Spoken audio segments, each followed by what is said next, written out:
그러니까 언니 말은 어머니를 요양원에 보내자는 거예요?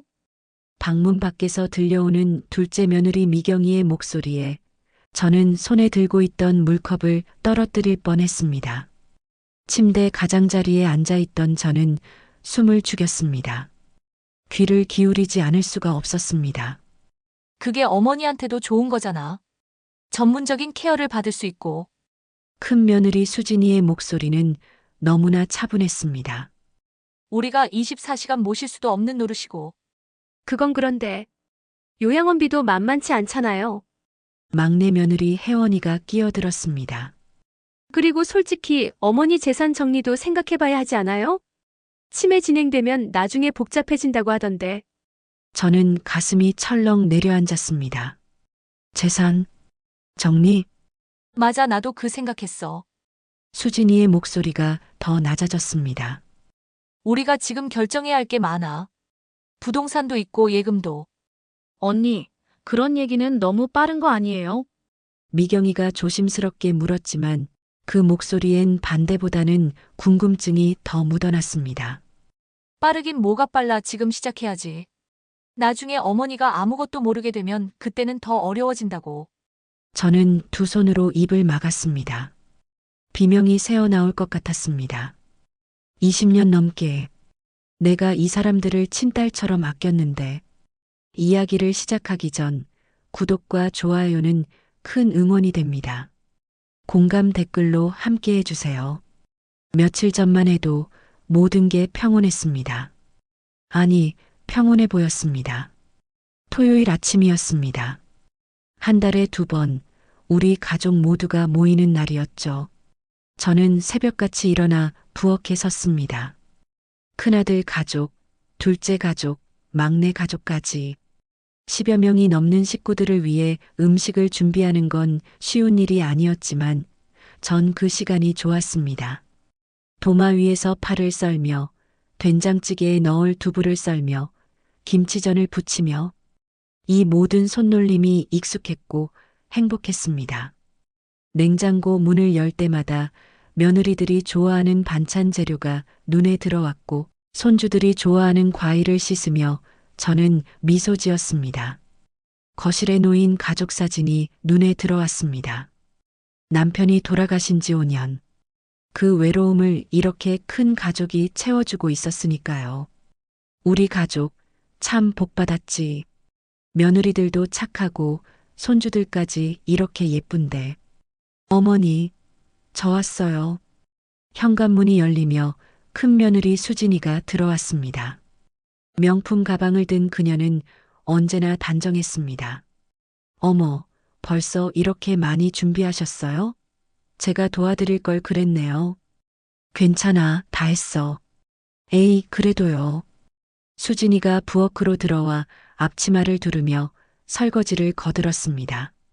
둘째 며느리 미경이도 곧 도착했고 막내 며느리 혜원이는 손주들 손을 잡고 들어왔습니다. 할머니, 17살 손녀 지은이가 달려와 제 팔을 안았습니다. 할머니 보고 싶었어요.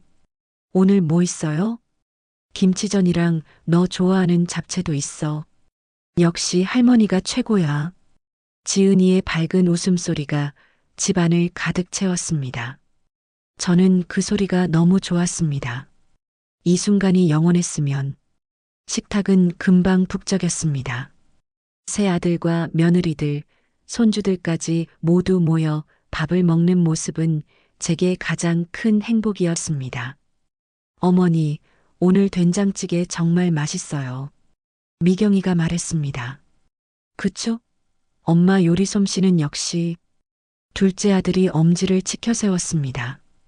그런데 그때였습니다. 국자를 들려던 제 손이 허공에 멈췄습니다. 내가 지금 뭘 하려고 했더라? 손에 든 국자가 갑자기 낯설게 느껴졌습니다.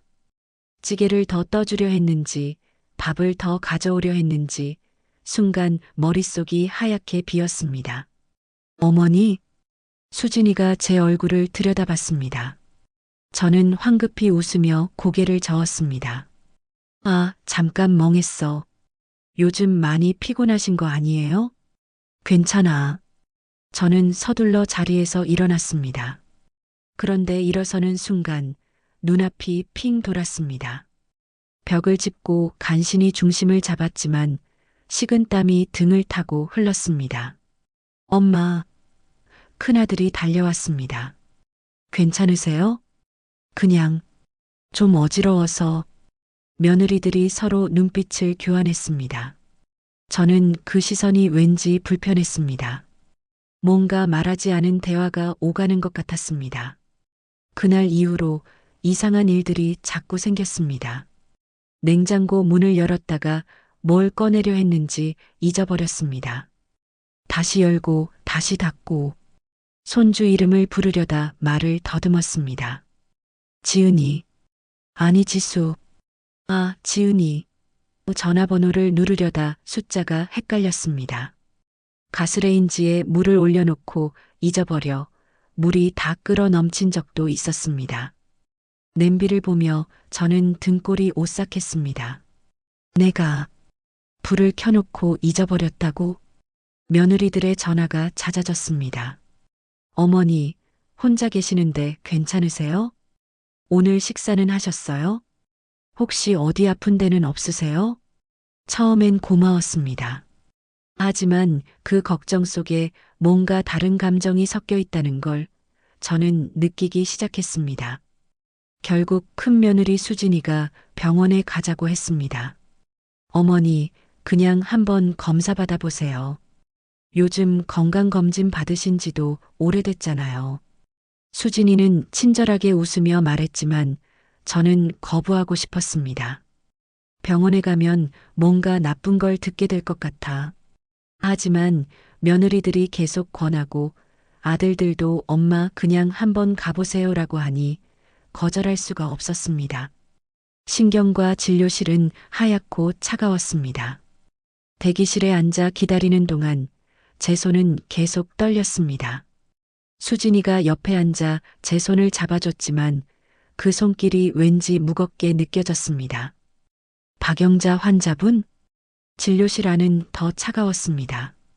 의사는 모니터를 보며 심각한 표정을 지었고 저는 그게 두려웠습니다. 최근에 기억력 저하나 방향 감각 상실 같은 증상이 있으셨나요? 네. 가끔요. 일상생활에서 실수가 잦아졌나요? 네.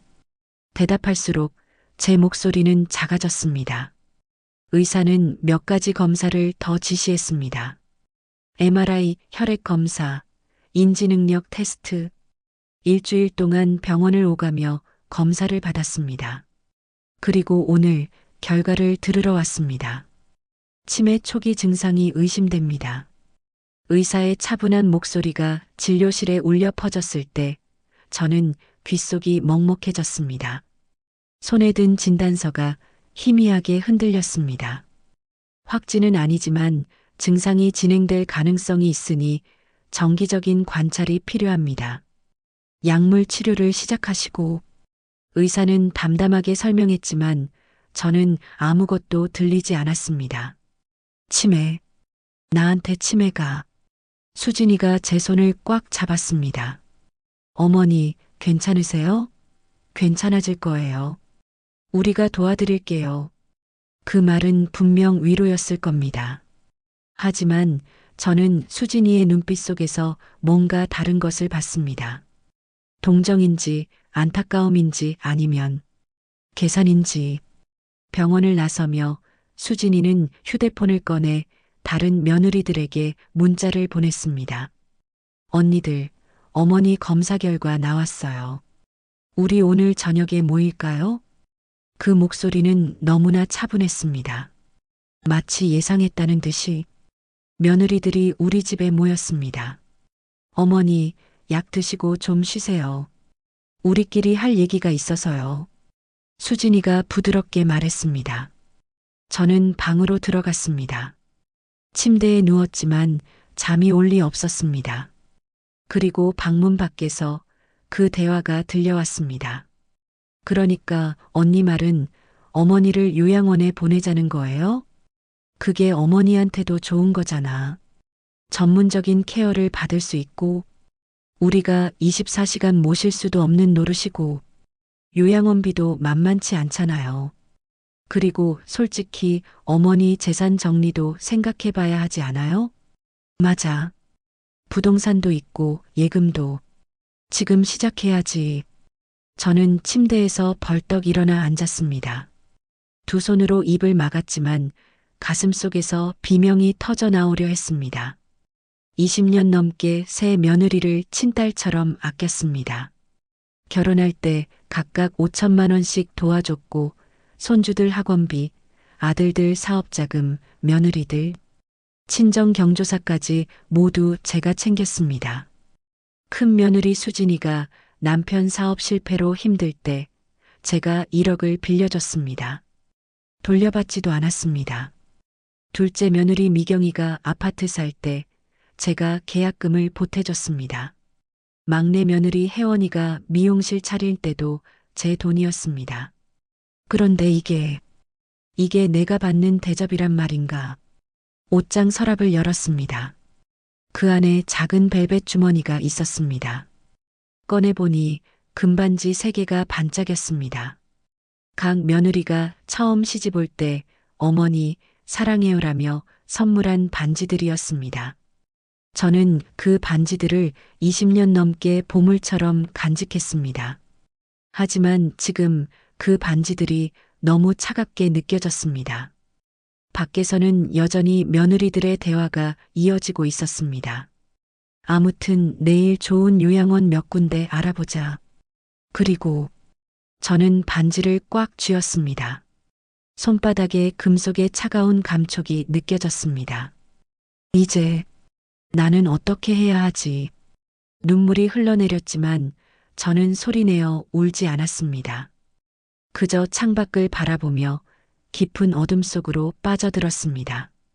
그날 밤 저는 한숨도 자지 못했습니다.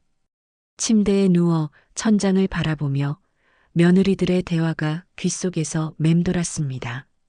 요양원에 보내자. 재산 정리를 생각해야 해. 그 말들이 칼처럼 가슴을 파고들었습니다. 새벽 5시 저는 결국 일어나 거실로 나왔습니다. 어둠 속에서 가족 사진을 바라봤습니다. 며느리들이 처음 시집 왔을 때 찍은 사진, 손주들이 태어났을 때 사진, 명절마다 찍은 단체 사진들.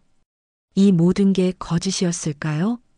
20년 넘게 쌓아온 정이, 제가 쏟아부은 사랑이 그저 착각이었을까요? 며칠 후 큰 며느리 수진이가 찾아왔습니다. 어머니, 오늘 기분 어떠세요? 수진이는 여전히 밝게 웃었지만 그 웃음이 예전과 달라 보였습니다.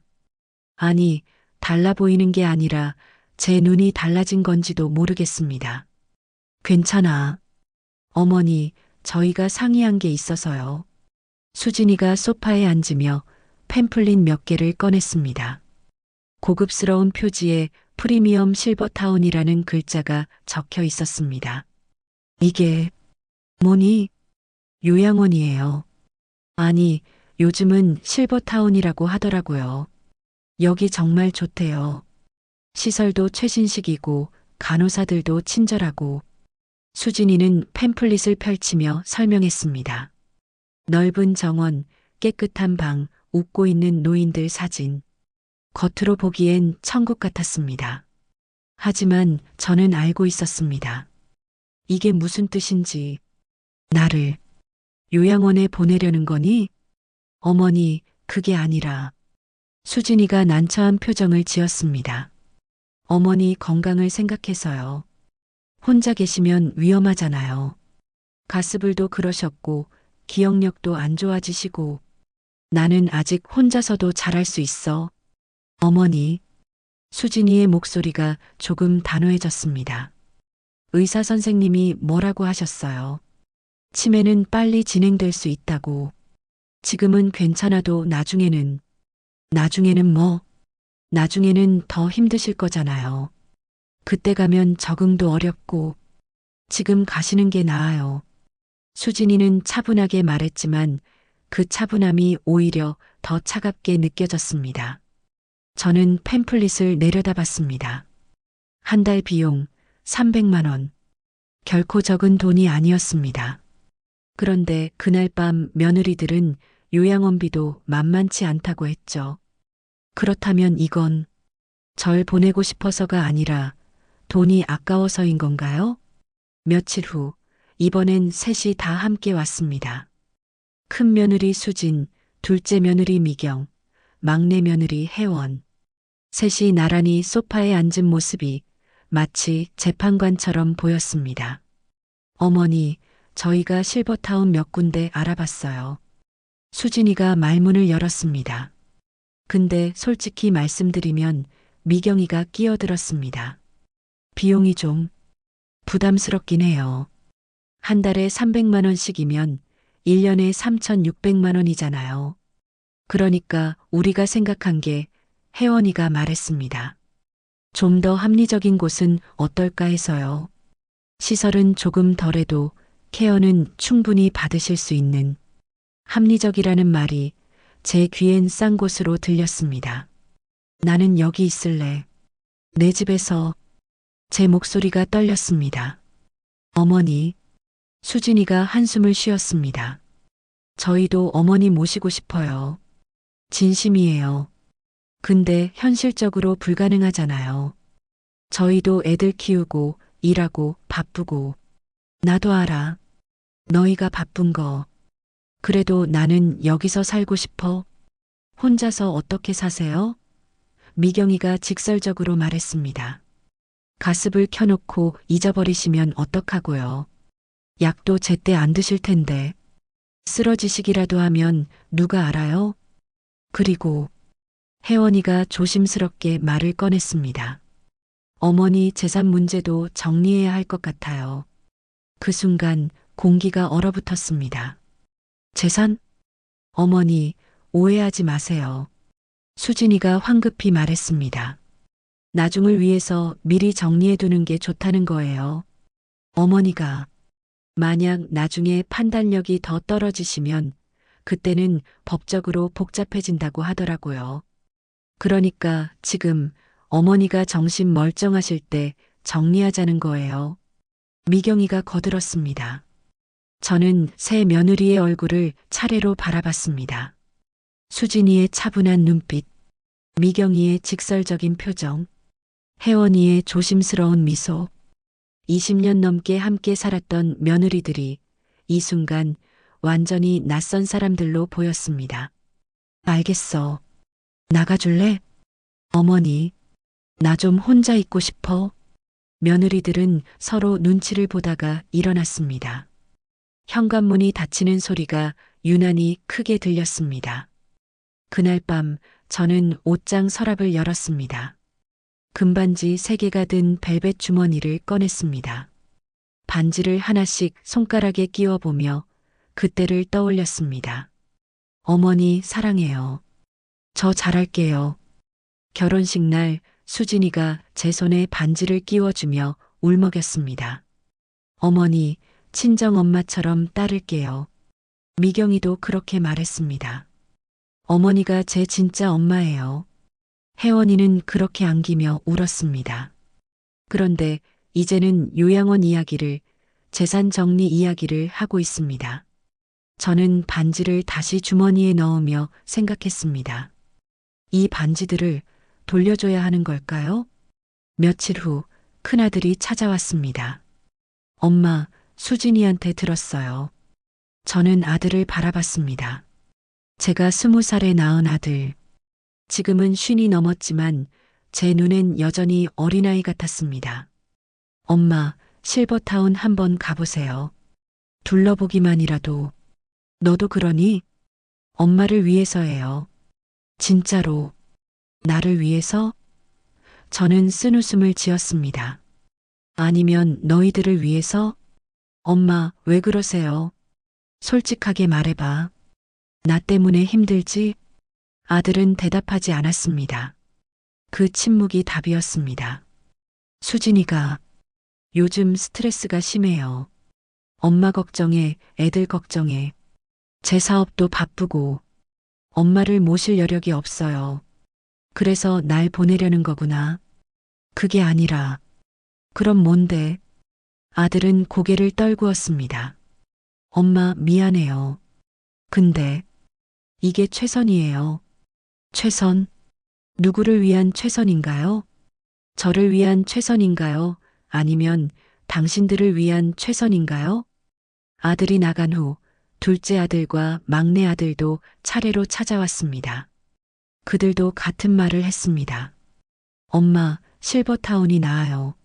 엄마 건강을 위해서예요. 우리도 자주 찾아뵐게요. 모두 같은 말을 했습니다. 마치 연습이라도 한 것처럼. 일주일 후 며느리들이 다시 왔습니다. 이번엔 서류 뭉치를 들고 왔습니다. 어머니, 이거 좀 보세요. 수진이가 서류를 펼쳤습니다. 재산분할 동의서, 부동산 명의 이전 동의서, 예금 관리 위임장. 이게 다 뭐니? 어머니가 서명만 하시면 돼요. 나중에 어머니 치매가 진행되면 이런 거 처리하기 힘들어진대요. 그러니까 지금 내 재산을 넘기라는 거니? 그게 아니라 미경이가 끼어들었습니다. 관리를 저희가 대신 하겠다는 거예요. 어머니 명의는 그대로 두고. 진짜? 네, 진짜예요. 하지만 저는 알고 있었습니다. 그날 밤 들었던 대화를.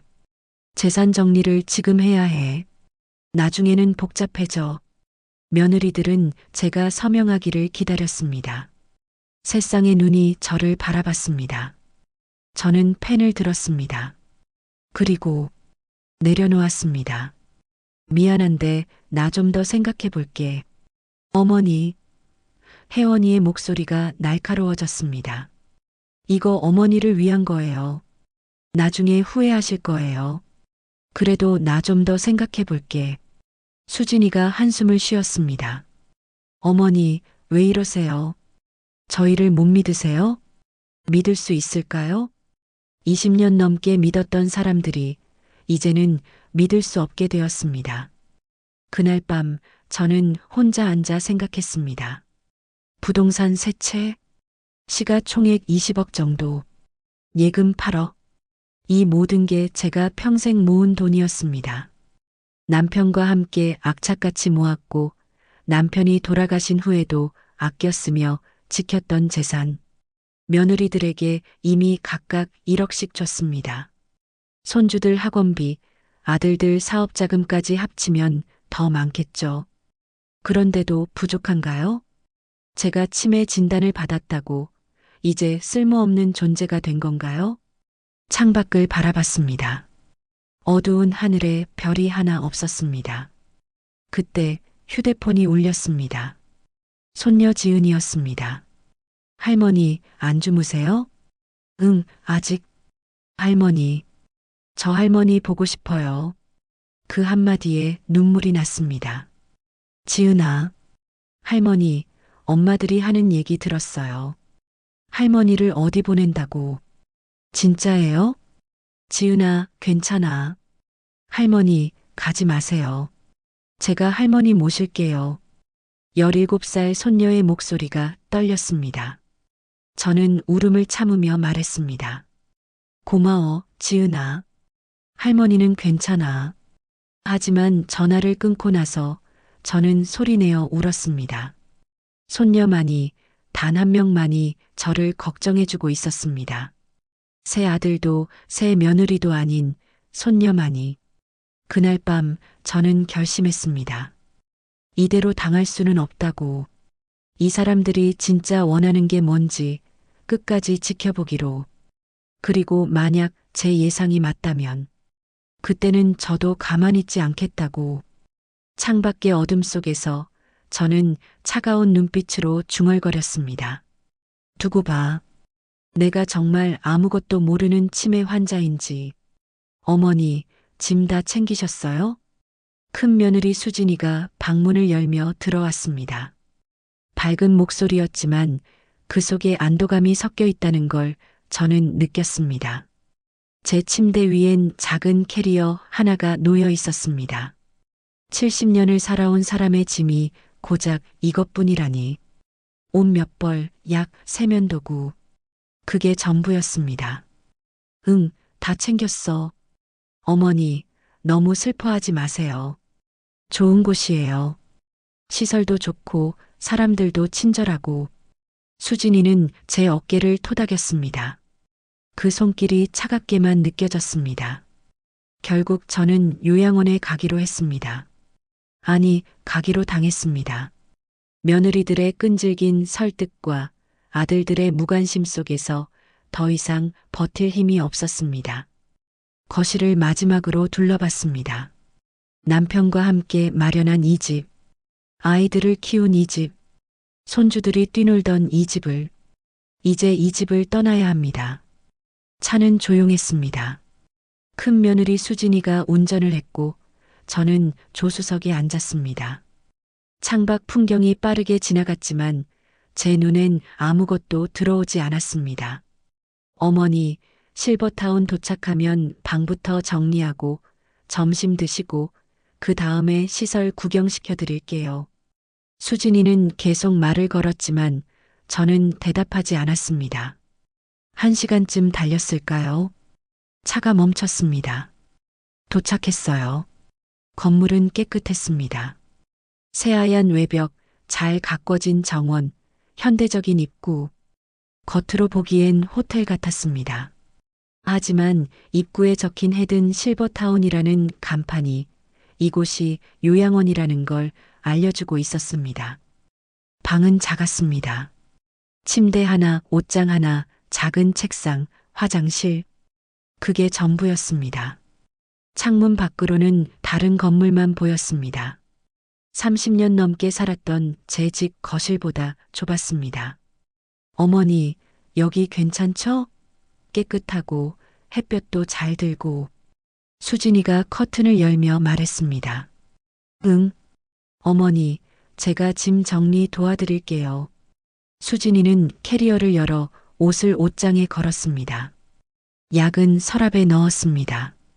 세면도구는 화장실에 정리했습니다. 그리고 돌아봤습니다. 다 정리했어요. 어머니, 이제 점심 드시러 가실까요? 너는 안 먹고 가니? 아, 저 약속이 있어서. 어머니, 죄송해요. 수진이는 시계를 보며 급한 듯 말했습니다. 그래, 가봐. 어머니, 자주 올게요. 일주일에 한 번은 꼭 올게요. 하지만 그 약속이 지켜질 거라고 저는 믿지 않았습니다. 현관에서 수진이가 돌아보며 손을 흔들었습니다. 그리고 문이 닫혔습니다. 저는 혼자 남았습니다. 작은 방 안에서 침대에 앉아 창밖의 회색 건물을 바라보며 첫날 밤은 끔찍했습니다. 낯선 침대, 낯선 냄새, 낯선 소리. 복도에서 들려오는 노인들의 신음소리, 간호사들의 발소리, 어디선가 울리는 기계음. 저는 잠들 수가 없었습니다. 눈을 감으면 우리 집이 생각났습니다.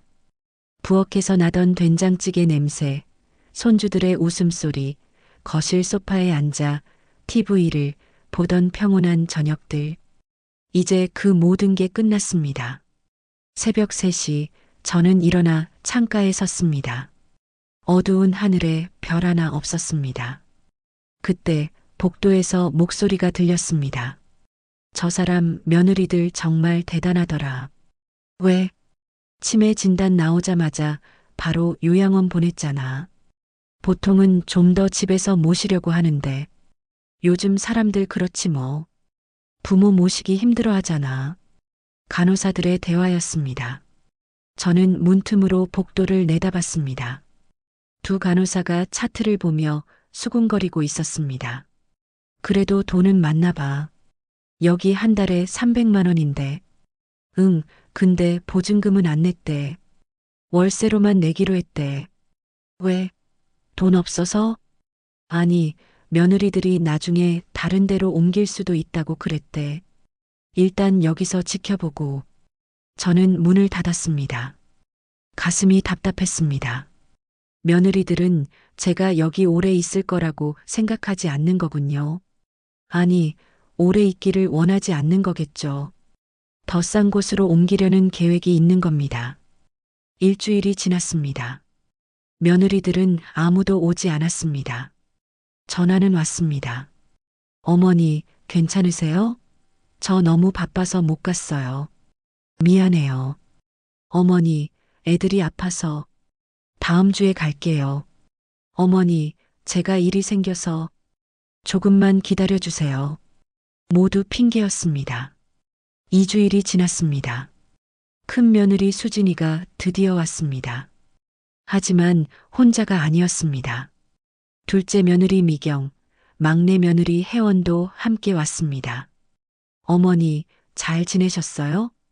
셋은 밝게 웃으며 제 방에 들어왔습니다.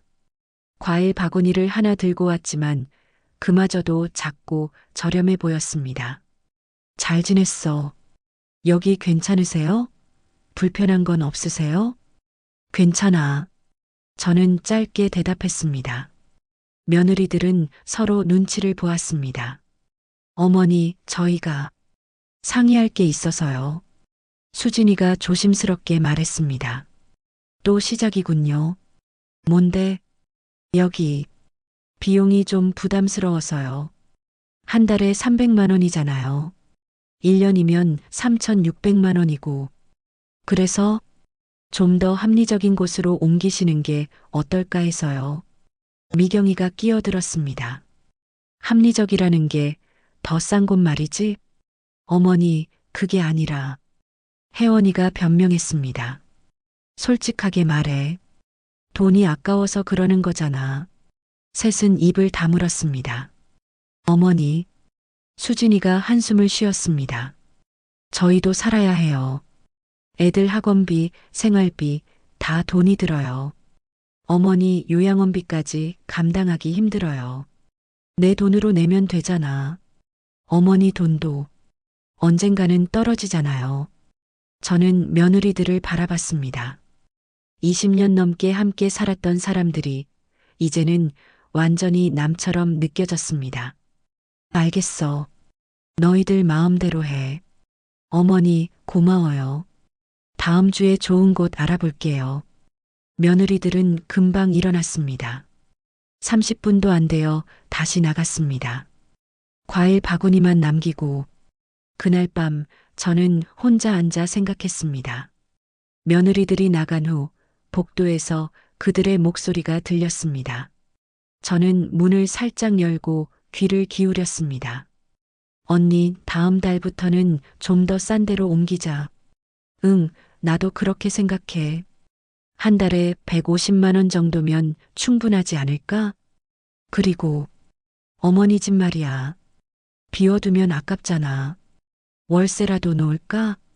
그건 좀 어머니가 싫어하실 것 같은데. 어머니가 뭘 알아? 치매 진행되면 나중엔 집도 기억 못 하실걸? 맞아. 그리고 예금도 슬슬 정리해야 할 것 같아. 어머니 도장만 있으면 되잖아. 도장은 내가 가지고 있어. 어머니 가방에서 몰래 가져왔어. 저는 두 손으로 입을 막았습니다. 도장을 훔쳐갔다고? 잘했어, 언니. 나중에 필요할 거야. 응. 어차피 우리가 상속받을 건데 미리 정리하는 게 낫지. 며느리들의 목소리가 멀어졌습니다. 저는 문을 닫고 침대에 주저앉았습니다. 가슴이 터질 것 같았습니다. 20년 넘게 친딸처럼 아꼈던 며느리들이 제 도장을 훔쳐가고 제 집에 월세를 놓으려 하고 제 예금을 빼돌리려 하고 있었습니다. 그날 밤 저는 옷장을 열었습니다. 캐리어 안쪽 주머니에 숨겨둔 벨벳 주머니를 꺼냈습니다. 금반지 3개가 반짝였습니다. 큰 며느리 수진이가 결혼 첫 해에 준 반지. 어머니 사랑해요. 둘째 며느리 미경이가 준 반지. 어머니, 친정엄마처럼 따를게요. 막내 며느리 혜원이가 준 반지. 어머니가 제 진짜 엄마예요. 저는 반지를 하나씩 손가락에 끼워 봤습니다. 23년 전, 22년 전, 20년 전. 그때는 모두 진심이었을까요? 아니면 처음부터 거짓이었을까요? 반지를 내려다보며 저는 결심했습니다. 이대로 당할 수는 없다고. 이 사람들이 원하는 게 재산이라면 그 재산을 지켜야 한다고. 그리고 만약 제가 정말 치매라면 아무것도 할 수 없겠죠. 하지만 만약 치매가 아니라면? 만약 제가 모든 걸 기억하고 모든 걸 알고 있다면? 저는 반지를 다시 주머니에 넣었습니다. 그리고 작은 수첩을 꺼냈습니다. 페이지를 펼치고 펜을 들었습니다. 며느리들이 한 말, 한 행동을 하나씩 적기 시작했습니다. 요양원 압박, 재산 정리 요구, 서류 서명 강요, 도장 절도, 집 월세 계획, 예금 인출 계획, 모든 것을 기록했습니다. 창밖을 바라봤습니다. 여전히 어두웠지만 제 눈빛은 더 이상 흐리지 않았습니다. 차갑고 냉정했습니다. 두고 봐. 내가 정말 아무것도 모르는 치매 환자인지 아니면 저는 수첩을 덮으며 중얼거렸습니다. 너희들의 계획을 모두 알고 있는 사람인지. 요양원 복도에서 누군가의 신음소리가 들렸습니다. 어둠 속에서 간호사의 발소리가 지나갔습니다. 하지만 저는 더 이상 외롭지 않았습니다. 분노가 외로움을 지워버렸으니까요. 그리고 복수를 계획하는 사람은 절대 외롭지 않으니까요. 다음 날 아침 저는 문득 떠오른 사람이 있었습니다. 법무법인 정혜, 변호사 최은경. 최은경. 저와 같은 나이의 오랜 친구였습니다. 30년 전 같은 동네에 살았고 아이들을 함께 키웠던 사이였습니다. 제가 힘들 때마다 옆에서 도와준 친구. 이제 다시 그 친구에게 도움을 청할 때가 온 것 같습니다. 이제 시작이다. 진짜 싸움은 이제부터다. 며느리들이 원하는 게 재산이라면 그 재산을 지키는 것. 그리고 그들이 저지른 모든 것에 대해 대가를 치르게 하는 것. 그게 제가 해야 할 일입니다. 창밖으로 햇살이 들어왔습니다. 처음으로 이곳에 온 이후 처음으로 저는 희망을 느꼈습니다. 영자야, 그동안 어떻게 지냈어? 변호사 사무실에 들어서자 최은경이 반갑게 손을 잡았습니다. 75세의 나이에도 단정한 정장 차림의 그녀는 여전히 또렷한 눈빛을 가지고 있었습니다. 은경아, 제 목소리가 떨렸습니다. 오랜만에 만난 친구 앞에서 저는 더 이상 강한 척할 수가 없었습니다. 앉아, 천천히 얘기해봐. 최은경은 제 손을 잡고 소파로 안내했습니다. 따뜻한 차 한 잔을 내밀며 기다려줬습니다. 저는 숨을 깊이 들이마셨습니다. 그리고 모든 걸 털어놓았습니다. 치매 진단, 며느리들의 태도 변화, 요양원 압박, 재산 정리 요구, 도장 절도, 집에 월세 놓으려는 계획까지. 말하는 동안 눈물이 났지만 저는 닥지 않았습니다. 최은경은 조용히 듣고 있었습니다. 제 이야기가 끝나자 그녀는 한숨을 쉬었습니다. 영자야, 많이 힘들었겠다. 은경아, 나 어떻게 하면 좋을까? 일단 내 재산부터 지켜야 해. 최은경이 단호하게 말했습니다. 며느리들이 내 도장을 가지고 있다고 했지? 응. 몰래 가져갔대. 그럼 지금 당장 도장 분실 신고를 해야 해. 그리고 새 도장을 만들어.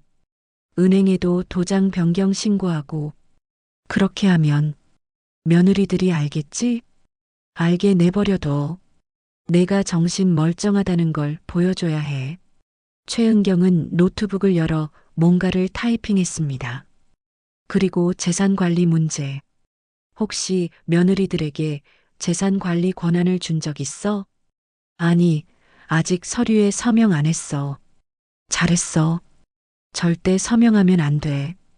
그리고 최은경이 진지하게 물었습니다. 영자야, 너 정말 치매 맞아? 저는 고개를 저었습니다. 모르겠어. 가끔 깜빡할 때가 있긴 한데. 요즘은 괜찮아. 며느리들 대화도 다 기억하고 내가 뭘 해야 하는지도 알고. 그럼 재검사를 받아봐. 혹시 오진일 수도 있어. 오진? 응. 스트레스성 건망증일 수도 있고 일시적인 증상일 수도 있어. 치매는 확진이 어려운 병이야.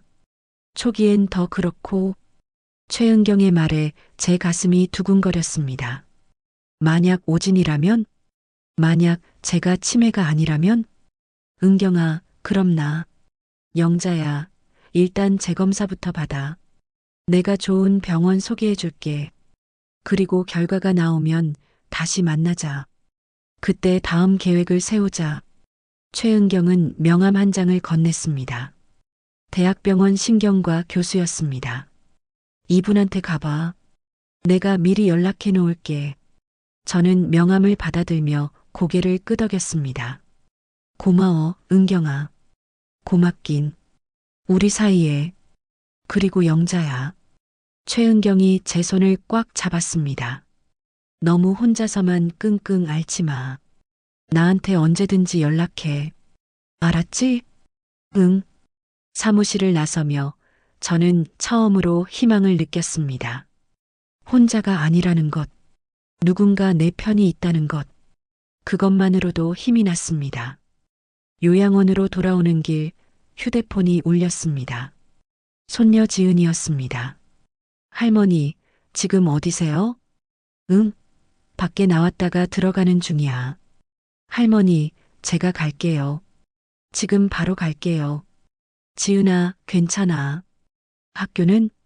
할머니가 더 중요해요. 조금만 기다리세요. 전화가 끊겼습니다. 1시간 후 요양원 로비에 지은이가 나타났습니다. 교복 차림에 가방을 맨 모습, 숨을 헐떡이며 달려온 것 같았습니다. 할머니, 지은이가 제게 달려와 안겼습니다. 할머니, 보고 싶었어요. 지은아, 저는 손녀를 꼭 안았습니다. 따뜻했습니다. 이 따뜻함이 얼마나 그리웠는지. 제 방으로 올라와 지은이는 캐리어를 열었습니다. 할머니, 이거 집에서 가져왔어요. 반찬통 몇 개가 나왔습니다. 김치, 멸치볶음, 계란말이. 할머니가 해주신 반찬 얼려놨던 거예요. 할머니 드시라고. 고마워, 지은아. 그리고 이것도. 지은이가 작은 상자를 꺼냈습니다.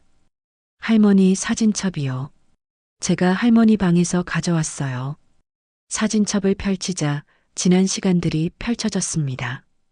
남편과의 결혼사진, 아이들 어릴 적 사진, 손주들이 태어났을 때 사진, 지은이가 갓난아기였을 때 제가 안고 있는 사진도 있었습니다. 할머니, 제가 태어났을 때 할머니가 제일 좋아하셨대요. 엄마가 그랬어요. 그럼 우리 지은이가 제일 예뻤으니까. 지은이는 제 옆에 딱 붙어 앉았습니다.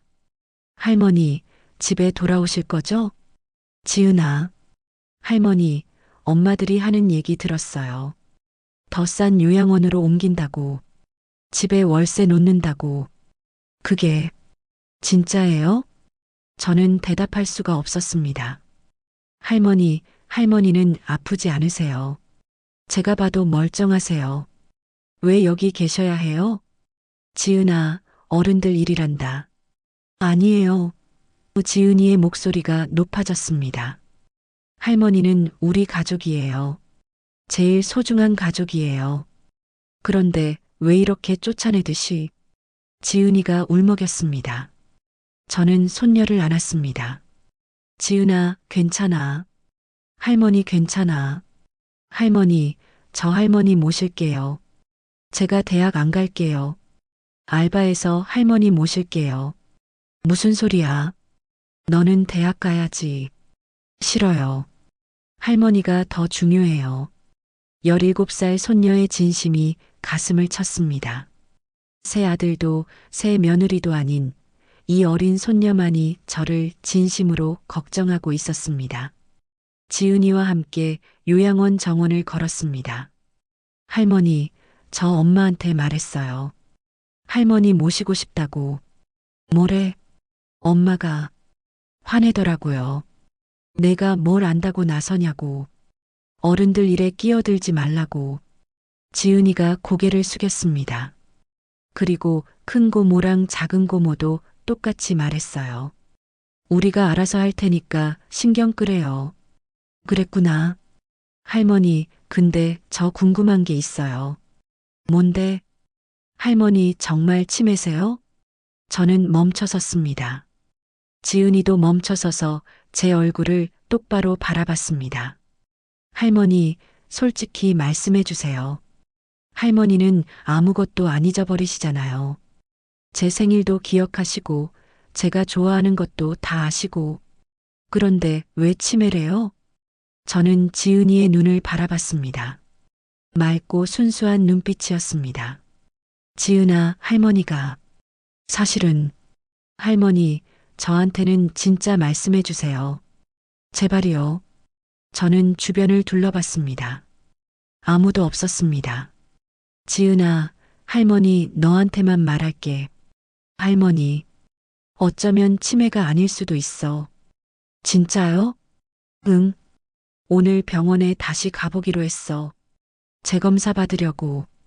그럼 엄마들이 거짓말한 거예요? 아니, 엄마들도 몰라. 처음 검사에서 그렇게 나왔으니까. 근데 할머니 생각엔 오진인 것 같아. 지은이의 얼굴이 환해졌습니다. 할머니, 그럼 집에 돌아오실 수 있어요. 쉿, 작게 말해. 아직 아무한테도 말하면 안 돼. 왜요? 할머니가 다 계획이 있어. 지은아, 할머니 믿어줄 수 있지? 지은이는 고개를 끄덕였습니다. 네, 할머니. 저 할머니 믿어요. 그리고 할머니 편이에요.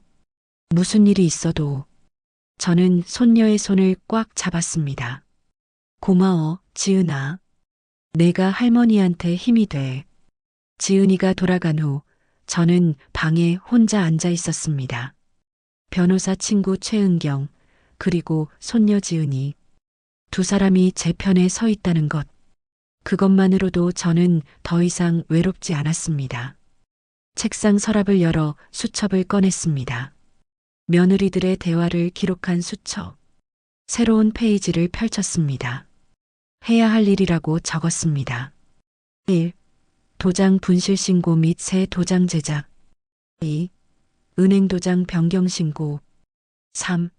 재검사 받기. 4. 검사 결과에 따라 다음 계획 수립. 5. 증거 자료 계속 수집. 하나씩 적어 내려가며 저는 계획을 세웠습니다. 이제 며느리들이 어떻게 나오든 저는 준비가 되어 있습니다. 그날 밤 휴대폰에 문자가 왔습니다. 큰 며느리 수진이었습니다. 어머니, 다음 주에 새로운 요양원 보러 갈 거예요. 훨씬 더 좋은 곳이에요. 기대하세요. 저는 문자를 읽으며 차갑게 웃었습니다. 더 좋은 곳? 아니면 더 싼 곳? 답장을 보냈습니다. 알았어. 근데 나 다음 주에 병원 검사 있어. 그 다음에 가자. 잠시 후 답장이 왔습니다. 병원 검사요? 무슨 검사예요? 치매 재검사. 병원에서 다시 검사 받으래. 한참 동안 답장이 없었습니다. 아마도 며느리들끼리 통화하고 있겠죠. 걱정하고 있겠죠. 만약 재검사 결과가 오진으로 나오면 어떡하나 하고. 드디어 답장이 왔습니다. 어머니, 굳이 재검사 받으실 필요 있어요? 이미 한 번 검사 받으셨잖아요. 저는 웃음이 나왔습니다. 재검사 받지 말라고? 왜요? 혹시 제가 멀쩡하다는 게 밝혀질까봐 두려운 건가요? 답장을 보냈습니다. 아니, 나 받고 싶어. 확실히 알고 싶어. 더 이상 답장은 오지 않았습니다. 저는 휴대폰을 내려놓고 창밖을 바라봤습니다. 달이 떠 있었습니다. 처음으로 요양원에 온 이후 처음으로 보는 달이었습니다. 밝고 환했습니다. 이제 시작이야. 저는 중얼거렸습니다. 진짜 싸움은 이제부터야. 며느리들아, 두고 봐. 창가에 서서 달을 바라보는 제 눈빛은 더 이상 흐리지 않았습니다. 예리하고 냉정했습니다. 사냥감을 노리는 사냥꾼의 눈빛처럼 며느리들은 제가 약한 줄 알겠지만 곧 알게 될 겁니다. 제가 얼마나 강한 사람인지, 제가 얼마나 똑똑한 사람인지, 그리고 제가 결코 만만한 상대가 아니라는 걸. 복도에서 간호사의 발소리가 지나갔습니다. 어디선가 노인의 기침 소리가 들렸습니다. 하지만 저는 더 이상 그런 소리들이 신경 쓰이지 않았습니다. 제 안에서 불타오르는 분노와 결의가 모든 것을 압도했으니까요. 며느리들, 준비하세요. 할머니가 반격을 시작합니다. 박영자 환자분, 들어오세요. 대학병원 신경과 진료실 문을 열고 들어가는 제 심장이 빠르게 뛰었습니다. 최은경이 소개해준 이 병원에서 일주일 동안 온갖 검사를 받았습니다. MRI, PET-CT, 혈액검사, 인지능력 테스트, 심리 검사까지. 오늘은 그 결과를 듣는 날이었습니다. 의사는 모니터를 보다가 저를 돌아봤습니다. 환자분, 좋은 소식이 있습니다. 제 숨이 멎었습니다. 치매가 아니었습니다. 네. 검사 결과 알츠하이머나 혈관성 치매 같은 퇴행성 뇌질환의 소견이 전혀 보이지 않습니다. 뇌 영상도 정상이고 인지 기능 검사 점수도 정상 범위예요. 의사는 차트를 넘기며 설명했습니다. 처음 진단은 과도하게 조심스러웠던 것 같습니다. 초기 증상이 의심된다는 표현이었지 확진은 아니었거든요. 환자분이 겪으신 건망증과 어지럼증은 급성 스트레스 반응으로 보입니다. 스트레스 반응이요? 네. 심한 스트레스나 우울증이 있을 때 일시적으로 기억력 저하, 집중력 저하 같은 증상이 나타날 수 있어요. 환자분 혈액 검사 결과를 보니 스트레스 호르몬 수치가 매우 높았고요. 저는 의자에 주저앉았습니다. 치매가 아니었다. 치매가 아니었다. 그럼 저 괜찮은 건가요? 네, 괜찮으세요. 물론 스트레스 관리는 필요하지만 치매와는 전혀 관련이 없습니다. 앞으로 정상적인 생활하시면 됩니다. 의사는 진단서를 출력해서 건넸습니다. 알츠하이머형 치매 음성, 경도 인지장애 소견 없음, 급성 스트레스 반응으로 인한 일시적 인지 기능 저하로 판단됨. 저는 진단서를 떨리는 손으로 받아들었습니다. 병원 로비에서 최은경에게 전화를 걸었습니다. 은경아, 나야. 영자야, 결과 어때? 치매 아니래. 오진이었어. 전화기 너머로 최은경의 안도하는 한숨이 들렸습니다. 다행이다. 정말 다행이야. 근데 은경아. 저는 목소리를 낮췄습니다. 이 사실을 며느리들한테 알려야 할까? 영자야, 너 뭘 생각하는 거야? 나 며느리들이 어떻게 나오는지 좀 더 지켜보고 싶어. 지금 알리면 그 사람들 행동이 달라질 거 아냐. 침묵이 흘렀습니다. 영자야, 내 마음 이해해. 하지만 조심해. 증거를 확보하는 건 좋은데 너무 위험한 짓은 하지 마. 알았어. 조심할게. 전화를 끊고 저는 진단서를 가방 깊숙이 넣었습니다. 아직은 아무도 알면 안 됩니다. 특히 며느리들은. 요양원으로 돌아오니 큰 며느리 수진이가 기다리고 있었습니다. 어머니, 병원 다녀오셨어요? 응. 검사 결과 어떻게 나왔어요? 저는 잠시 망설이다가 대답했습니다. 비슷하대. 계속 지켜봐야 한대. 아. 수진이의 얼굴에 안도의 빛이 스쳤습니다. 그래도 악화된 건 아니니까 다행이네요. 다행? 정말 다행이라고 생각하는 걸까요? 아니면 제가 여전히 치매라는 게 다행인 걸까요? 어머니, 그래서 말인데요. 저희가 새로운 요양원 알아봤어요. 다음 주에 같이 보러 가실래요? 거기 얼마야? 한 달에 150만 원이요. 여기보다 훨씬 저렴하죠? 저렴하다. 역시 돈 때문이었습니다. 시설은 어때? 여기보다는 조금 낡았지만 관리는 잘 된대요. 그래, 알았어. 가볼게. 어머니, 고마워요. 저희도 어머니 요양비 부담이 커서요. 이해해 주셔서 감사해요. 수진이는 밝게 웃으며 나갔습니다. 저는 그 뒷모습을 차갑게 바라봤습니다. 요양비 부담. 그래요, 돈이 문제죠. 제 건강이나 행복은 관심 없고 오직 돈만 생각하는 거죠. 그날 밤 며느리들이 모두 찾아왔습니다. 어머니, 저희가 상의할 게 있어서요. 셋이 나란히 소파에 앉았습니다. 저는 침대에 앉아 그들을 바라봤습니다. 어머니, 솔직히 말씀드릴게요. 둘째 며느리 미경이 입을 열었습니다. 어머니 집 말이에요. 비워두기 아깝잖아요. 월세를 놓을까 해요. 내 집에? 네. 어차피 어머니는 여기 계실 거잖아요. 집은 비어 있고 월세 받으면 어머니 요양비에 보태고요. 내 허락도 없이? 그래서 지금 말씀드리는 거잖아요. 막내 며느리 혜원이 거들었습니다. 어머니, 동의해 주세요. 우리도 살아야 하잖아요. 저는 며느리들을 번갈아 보았습니다. 내 집에 남이 들어와 사는 걸 내가 왜 허락해야 하는데? 어머니, 수진이의 목소리가 날카로워졌습니다. 어차피 나중엔 우리가 상속받을 집이에요. 미리 활용하는 게 뭐가 문제예요? 상속?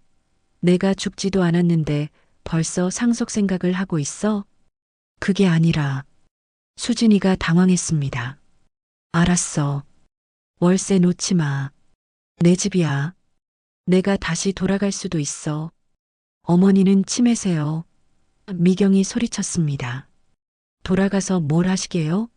또 불 켜놓고 잊어버리고 길 잃어버리고 그러실 거예요?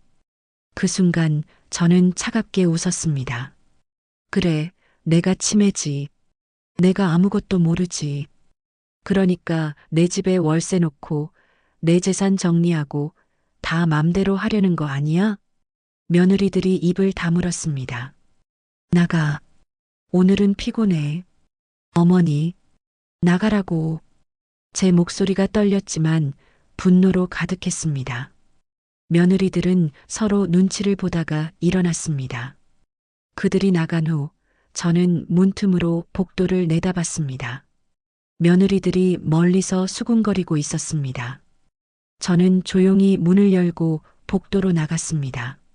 저 멀리 코너에 숨어서 귀를 기울였습니다. 언니, 어머니가 너무 고집 세신 거 아니야?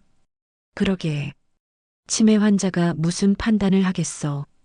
그러니까 우리가 빨리 처리해야 한다니까. 어머니 동의 없이도 할 수 있는 방법 찾아봐. 도장은 내가 가지고 있으니까 필요한 서류는 만들 수 있어. 위조? 위조까지는 아니고. 어차피 어머니 도장이니까. 그냥 대신 찍어주는 거지. 그래도 괜찮을까? 괜찮을 거 없어. 어머니가 치매라는 진단서도 있고 우리가 법적 후견인도 아니지만 가족이니까 어느 정도는 가능하다고 변호사가 그러더라. 저는 주먹을 꽉 쥐었습니다. 변호사까지 동원했다는 말인가요? 그럼 다음 주에 서류 만들어서 은행 가자. 예금 일부라도 먼저 빼내고. 알았어. 근데 조심해야 해. 나중에 문제되면 안 되니까. 문제될 거 없어. 어머니가 뭘 알겠어. 치매 환자인데. 며느리들의 목소리가 멀어졌습니다. 저는 복도 벽에 기대어 섰습니다. 온몸이 떨렸습니다. 분노로 떨리는 건지 슬픔으로 떨리는 건지 알 수 없었습니다. 방으로 돌아와 저는 수첩을 꺼냈습니다. 오늘 일어난 일을 하나씩 적었습니다. 재검사 결과 치매 아님 오진. 며느리들에게는 결과 숨김. 며느리들, 집에 월세 놓으려 함. 도장으로 서류 위조 계획. 은행에서 예금 인출 계획. 날짜 다음 주 예정. 모든 것을 기록했습니다. 그리고 휴대폰을 꺼냈습니다. 복도에서 며느리들 대화를 녹음한 파일이 있었습니다. 증거가 하나씩 쌓여가고 있었습니다. 최은경에게 전화를 걸었습니다. 은경아, 나야. 며느리들이 내 도장으로 서류 위조하려고 해. 뭐? 그건 범죄야. 그래서 증거를 모으고 있어. 녹음도 했고. 영자야, 위험해. 조심해야 해. 알아. 근데 은경아, 혹시 은행에 미리 알릴 수 있을까? 내 계좌에서 돈 빼가지 못하게. 물론이지. 내일 당장 은행 가서 조치 취하자. 본인 확인 없이는 절대 인출 못하게 할 거야. 고마워, 은경아. 그리고 영자야, CCTV 있는 곳에서 며느리들 만나. 증거 남기는 게 중요해. 알았어. 다음 날 저는 최은경과 함께 은행을 찾아갔습니다. 본인 확인 없이는 일체 인출 불가능하게 해주세요. 그리고 누군가 시도하면 저한테 즉시 연락 주세요. 은행원은 고개를 끄덕이며 처리했습니다. 그리고 도장 변경 신고도 할게요. 새 도장을 만들었습니다. 며느리들이 가지고 있는 옛 도장은 이제 무용지물이 되었습니다. 이제 며느리들이 뭘 하든 내 재산은 안전해. 최은경이 제 어깨를 토닥였습니다. 잘했어, 영자야. 이제 며느리들이 어떻게 나오는지 지켜보자. 일주일 후 며느리들이 다시 찾아왔습니다. 어머니, 새 요양원 보러 가실 거죠? 응. 차에 타고 가는 길, 며느리들은 웃으며 이야기했습니다. 어머니, 새로운 곳 정말 괜찮을 거예요. 하지만 도착한 곳은 충격이었습니다. 낡은 건물, 지저분한 복도, 좁은 방들, 그리고 복도에서 배회하는 노인들. 여기가 요양원이야? 네. 시설은 좀 오래됐지만 관리는 잘 된대요. 방을 보러 들어갔습니다. 더 좁았습니다. 창문도 작았고 곰팡이 냄새가 났습니다. 어머니, 여기 어때요? 저는 며느리들을 돌아봤습니다. 너희들은 여기서 살 수 있어? 네. 너희들은 이런 곳에서 살 수 있냐고. 며느리들은 대답하지 못했습니다. 나도 못 살아. 나 여기 안 와. 어머니, 그래도 비용이. 비용? 돈이 문제야? 내 돈 있잖아. 내 돈으로 좋은 데서 살 거야. 어머니, 그 돈 아껴야죠. 나중을 위해서. 나중? 누구를 위한 나중? 너희들을 위한 나중? 제 목소리가 높아졌습니다. 나는 내 돈으로 내가 원하는 곳에서 살 거야. 너희들 눈치 볼 이유 없어. 며느리들의 얼굴이 굳었습니다. 돌아오는 차 안은 조용했습니다. 아무도 말하지 않았습니다. 요양원에 돌아온 후 저는 수첩을 펼쳤습니다. 며느리들이 보여준 새 요양원 사진을 찍어두었습니다. 그리고 메모를 남겼습니다. 며느리들이 데려가려던 요양원, 한 달 150만 원. 시설 낙후, 환경 열악, 비용 절감이 목적. 모든 것이 기록되고 있었습니다. 며느리들의 모든 행동, 모든 말이, 그리고 그 증거들이 쌓여가고 있었습니다. 창밖을 바라보며 저는 중얼거렸습니다. 조금만 더 기다려. 조금만 더 증거를 모으면 그때 다 끝낼 거야. 어둠이 깔리고 있었습니다. 하지만 제 눈빛은 어둠보다 더 차가웠습니다. 며느리들이 판 무덤에 그들 스스로 빠지게 만들 거였습니다. 그리고 그날이 멀지 않았습니다. 죄송합니다만 본인 확인 없이는 인출이 불가능합니다. 은행원의 차분한 목소리가 창구 밖까지 들렸습니다. 저는 은행 로비 구석 의자에 앉아 모자를 깊이 눌러쓰고 그 장면을 지켜보고 있었습니다. 큰 며느리 수진이가 당황한 표정으로 서류를 내밀었습니다. 어머니 도장도 있고 어머니가 치매라는 진단서도 있는데요. 그래도 안 됩니다. 본인이 직접 오셔서 신분증 확인을 하셔야 해요. 최근에 본인 요청으로 보안이 강화됐습니다. 본인 요청이요? 수진이의 목소리가 높아졌습니다. 네. 박영자 고객님께서 직접 오셔서 본인 확인 없이는 절대 인출 불가능하게 해달라고 요청하셨습니다. 그게 언제요? 일주일 전입니다. 수진이는 서류를 움켜쥐며 돌아섰습니다. 둘째 며느리 미경이와 막내 며느리 혜원이가 황급히 다가왔습니다. 언니, 어떻게 됐어? 안 돼. 어머니가 일주일 전에 은행 와서 보안 강화했대. 뭐? 어머니가? 셋은 은행 밖으로 나가며 수군거렸습니다. 저는 조금 떨어진 거리에서 그들을 따라갔습니다. 카페 앞 벤치에 앉은 며느리들의 대화가 들렸습니다. 이상해.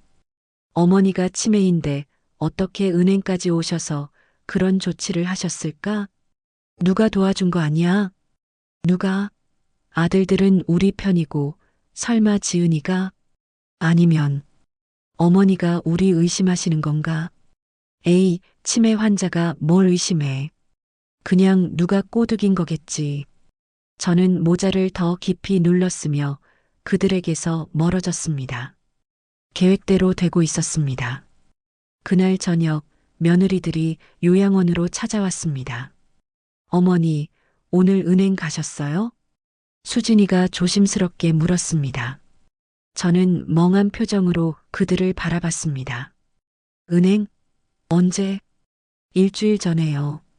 계좌 보안 강화하셨다고. 그랬나? 기억이 안 나는데. 저는 일부러 고개를 갸우뚱했습니다. 누가 어머니 모시고 갔어요? 글쎄, 기억이 안 나. 며느리들이 서로 눈빛을 교환했습니다. 어머니, 요즘 더 심해지신 것 같은데. 기억이 안 나신다니. 응, 요즘 자꾸 까먹어. 저는 치매 환자처럼 행동했습니다. 손을 떨며 말을 더듬으며 멍한 표정을 지으며 며느리들은 안심한 듯 고개를 끄덕였습니다. 그럼 됐어요. 어머니, 편히 쉬세요. 그들이 나간 후 저는 문틈으로 복도를 내다봤습니다. 언니, 어머니 진짜 심해지셨어. 일주일 전 일도 기억 못 하시잖아. 그러게.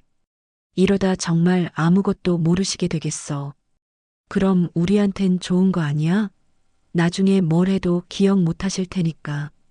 저는 이를 악물었습니다. 휴대폰 녹음 버튼을 눌렀습니다. 이 대화도 증거였습니다.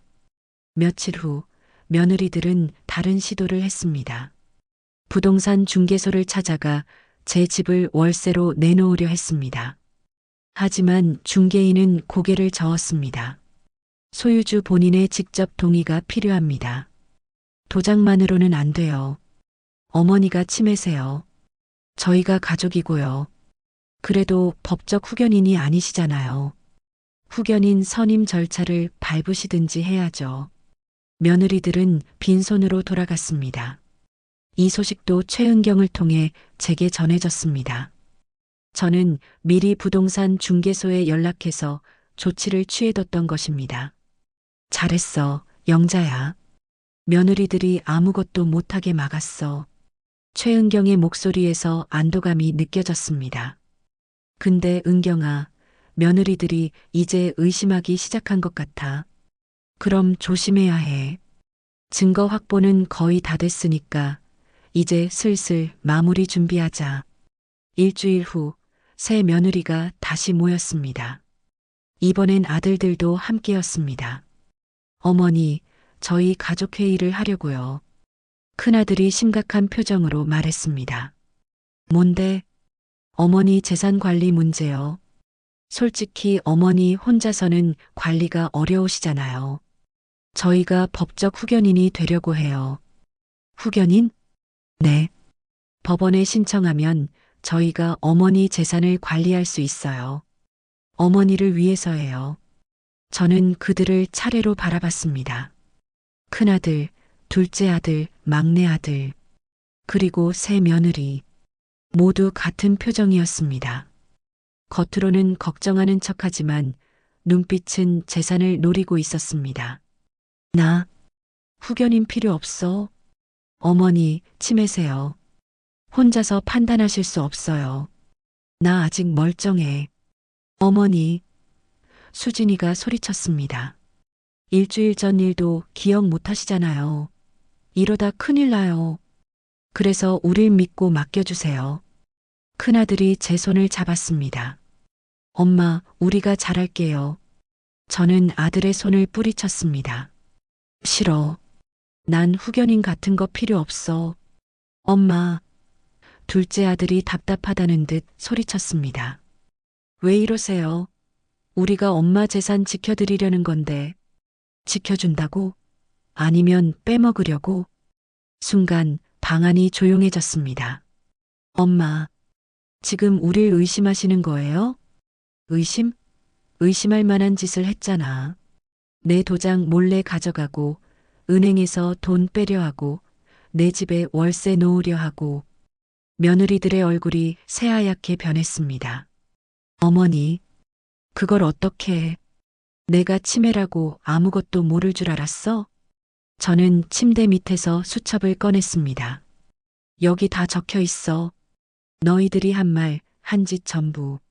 수첩을 펼치자 며느리들이 뒤로 물러섰습니다. 어머니, 그건 오해예요. 오해? 뭐가 오해야? 너희들이 복도에서 나눈 대화, 내가 다 들었어. 녹음도 했고. 녹음? 저는 휴대폰을 꺼냈습니다. 재생 버튼을 눌렀습니다. 어차피 어머니가 뭘 알아. 치매 환자인데. 맞아. 도장만 있으면 되잖아. 예금도 슬슬 정리해야 할 것 같아. 며느리들의 목소리가 방 안에 울려 퍼졌습니다. 큰아들의 얼굴이 굳었습니다. 엄마, 이게 놀랐어? 내 아내들이 이런 사람들인 줄 몰랐지? 저는 차갑게 웃었습니다. 그날 이후 며느리들은 완전히 돌변했습니다. 좋아요. 어머니가 그렇게 나오시면 우리도 할 말 있어요. 수진이가 팔짱을 끼고 말했습니다. 어머니, 우리가 20년 넘게 뭘 했는데요? 어머니 시중 들고 명절마다 음식 만들고 손주들 키우느라 고생했잖아요. 그래, 나도 너희한테 잘해줬어. 돈도 많이 줬고. 그 돈? 그거 어머니가 준 게 아니라 빌려준 거잖아요. 언젠가 갚으라고 하실 것처럼 맨날 그 얘기하시고. 나 그런 적 없어. 있어요. 미경이가 소리쳤습니다. 어머니, 맨날 내가 너희한테 얼마 줬는데 이러셨잖아요. 우리 귀에 못이 박이게. 저는 할 말을 잃었습니다. 정말 그랬나요? 제가 그런 말을 자주 했나요? 그리고 어머니, 솔직히 말할게요. 혜원이가 차갑게 말했습니다. 어머니 오래 못 사실 거예요. 치매 환자들 평균 수명 아세요? 그리 길지 않아요. 뭐라고? 그러니까 어머니 재산 우리한테 미리 나눠주세요. 어차피 나중에 상속받을 거잖아요. 미리 받으면 안 돼요? 저는 숨이 막혔습니다. 오래 못 산다고? 그러니까 미리 재산을 달라고? 너희들, 정말, 어머니, 현실을 보세요. 우리도 살아야 해요. 애들 키우고, 대학 보내고, 다 돈이에요. 어머니, 요양비 내느라 우리 집안 살림이 얼마나 힘든지 아세요? 수진이의 목소리는 차갑고 냉정했습니다. 저는 그들을 바라봤습니다. 20년 넘게 가족이라고 믿었던 사람들이 이제는 완전히 낯선 괴물처럼 보였습니다. 나가, 다 나가. 어머니, 나가라고. 저는 소리쳤습니다. 목이 쉬도록 소리쳤습니다. 며느리들은 서로 눈치를 보다가 나갔습니다. 아들들도 따라 나갔습니다. 문이 닫혔습니다. 저는 침대에 주저앉았습니다. 온몸이 떨렸습니다. 오래 못 산다. 그 말이 귓속에서 맴돌았습니다. 제가 죽기를 기다리고 있었던 겁니다. 아니, 어쩌면 바라고 있었던 건지도 모릅니다. 옷장을 열었습니다. 벨벳 주머니를 꺼냈습니다.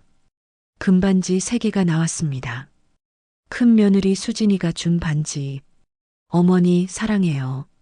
둘째 며느리 미경이가 준 반지. 어머니, 친정 엄마처럼 따를게요. 막내 며느리 혜원이가 준 반지. 어머니가 제 진짜 엄마예요. 저는 반지를 하나씩 손가락에 끼워 봤습니다. 그리고 눈물이 흘렀습니다. 처음엔 조용히 흐르던 눈물이 점점 소리내어 흐르기 시작했습니다. 20년을 믿었는데 가슴을 치며 울었습니다.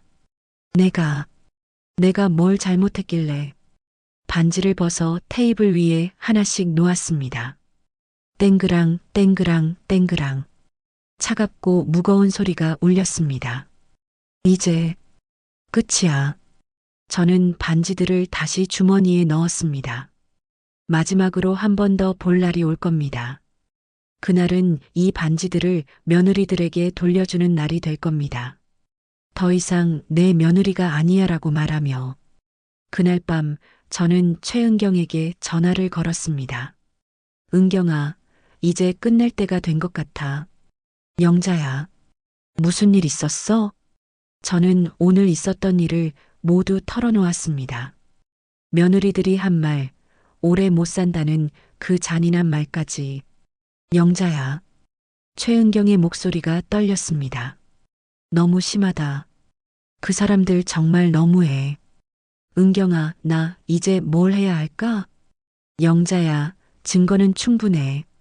이제 가족들을 다 불러 모아. 그리고 진실을 밝혀. 그래야겠지? 그래.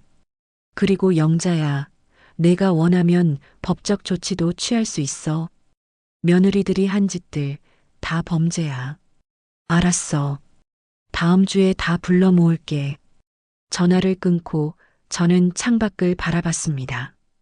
어두운 밤하늘에 별이 하나 보였습니다. 외롭게 빛나고 있었습니다. 저처럼. 하지만 곧 모든 게 끝날 겁니다. 진실이 밝혀지고 며느리들은 대가를 치르고 저는 진짜 제 인생을 살 수 있을 겁니다. 조금만 더 버티자. 저는 주먹을 꽉 쥐었습니다. 마지막 싸움을 위해. 다음 날 저는 새 아들에게 똑같은 문자를 보냈습니다. 다음 주 토요일 요양원으로 가족 모두 모여라. 중요한 이야기가 있다. 하나씩 답장이 왔습니다. 엄마, 무슨 일이에요? 알았어요, 엄마. 갈게요. 중요한 이야기요? 뭔데요? 저는 답장하지 않았습니다. 그날 가면 알게 될 겁니다. 모든 진실을, 그리고 며느리들이 저지른 모든 것의 대가를. 수첩을 펼쳤습니다. 마지막 페이지에 적었습니다. 디데이 다음 주 토요일. 모든 것을 끝낼 날. 이제 카운트다운이 시작되었습니다. 며느리들은 아직 모르고 있겠죠. 제가 모든 것을 알고 있다는 걸. 제가 모든 증거를 가지고 있다는 걸. 그리고 제가 결코 만만한 상대가 아니라는 걸. 창밖으로 해가 떠올랐습니다. 새로운 날이 밝았습니다. 그리고 곧 새로운 시작이 올 겁니다. 토요일 오후 2시 요양원 1층 상담실에 가족들이 하나둘 모여들었습니다. 큰아들 가족, 둘째 가족, 막내 가족. 총 10명이 넘는 사람들이 좁은 방을 가득 채웠습니다. 새 며느리는 불안한 표정으로 서로 눈치를 보고 있었습니다. 엄마, 무슨 중요한 이야기예요? 큰아들이 물었습니다. 조금만 기다려. 아직 한 분 더 오실 분이 있어. 그때 문이 열렸습니다. 최은경이 정장 차림으로 들어왔습니다. 손에는 서류 가방을 들고 있었습니다. 저 누구세요? 수진이가 경계하는 표정으로 물었습니다. 제 소개를 드리죠. 저는 변호사 최은경입니다. 박영자님의 법률 자문을 맡고 있습니다. 변호사? 며느리들의 얼굴이 창백해졌습니다. 최은경은 제 옆에 앉았습니다. 그리고 조용히 고개를 끄덕였습니다. 이제 시작할 시간이었습니다. 저는 천천히 일어났습니다. 가족들을 한 명씩 바라봤습니다. 새 아들, 새 며느리, 손주들. 그리고 입을 열었습니다. 오늘 여러분을 부른 이유는 중요한 발표가 있어서예요. 엄마, 뭔데요? 나 치매 아니었어. 순간 방안이 조용해졌습니다. 네, 무슨 말씀이세요? 2주 전에 대학병원에서 정밀 검사를 받았어. 결과가 나왔는데 치매가 아니래. 오진이었대. 최은경이 서류를 꺼냈습니다. 이게 대학병원 진단서예요. 여기 보시면 알츠하이머형 치매 음성, 경도인지장애 소견 없음이라고 명확히 적혀 있습니다. 며느리들이 서류를 낚아채듯 받아봤습니다. 이게 진짜예요? 진짜지. 의사 선생님이 처음 진단은 과도하게 조심스러웠던 거래. 내가 겪었던 건 급성 스트레스 반응이었대. 그럼 어머니는 멀쩡하시다는 거예요? 응, 멀쩡해. 모든 것을 다 기억하고 다 알고 있어. 큰아들이 벌떡 일어났습니다. 엄마, 그럼 왜 진작 말씀 안 하셨어요? 왜냐하면 저는 차갑게 웃었습니다. 너희들이 어떻게 행동하는지 지켜보고 싶었거든. 무슨 말씀이세요? 수진이가 떨리는 목소리로 물었습니다. 저는 가방에서 수첩을 꺼냈습니다. 여기 다 적혀 있어. 너희들이 한 말, 한 행동 전부. 수첩을 펼치며 읽기 시작했습니다. 첫 번째 날, 너희들이 내 방문 밖에서 나눈 대화. 요양원에 보내자 재산 정리를 생각해야 해. 내가 다 들었어. 며느리들의 얼굴이 하얗게 변했습니다. 두 번째, 너희들이 내 도장을 몰래 가져간 것. 수진아, 내가 내 가방에서 훔쳐갔지? 어머니, 그건. 세 번째, 은행에 가서 내 예금을 빼내려고 한 것. 내 목소리 또렷하게 들렸어. 도장만 있으면 된다고 했잖아. 어머니, 그건 오해예요. 오해? 저는 휴대폰을 꺼냈습니다. 그럼 이것도 오해야? 재생 버튼을 눌렀습니다. 어차피 어머니가 뭘 알아. 치매 환자인데. 맞아. 도장만 있으면 되잖아. 예금도 슬슬 정리해야 할 것 같아. 며느리들의 목소리가 방 안에 울려 퍼졌습니다. 아들들의 얼굴이 굳었습니다. 또 있어. 다음 녹음을 재생했습니다. 집에 월세 놓자. 어차피 어머니는 돌아오지 못할 거잖아. 그리고 나중에 어머니가 돌아가시면 우리가 다 상속받으니까. 큰아들이 아내를 돌아봤습니다. 수진아, 이게 무슨 소리야? 수진이는 대답하지 못하고 고개를 숙였습니다. 그리고 제일 잊을 수 없는 말. 저는 마지막 녹음을 재생했습니다. 어머니, 솔직히 말할게요. 어머니 오래 못 사실 거예요. 치매 환자들 평균 수명 아세요? 그러니까 어머니 재산 우리한테 미리 나눠주세요. 어차피 나중에 상속받을 거잖아요. 혜원이의 차갑고 냉정한 목소리가 흘러나왔습니다.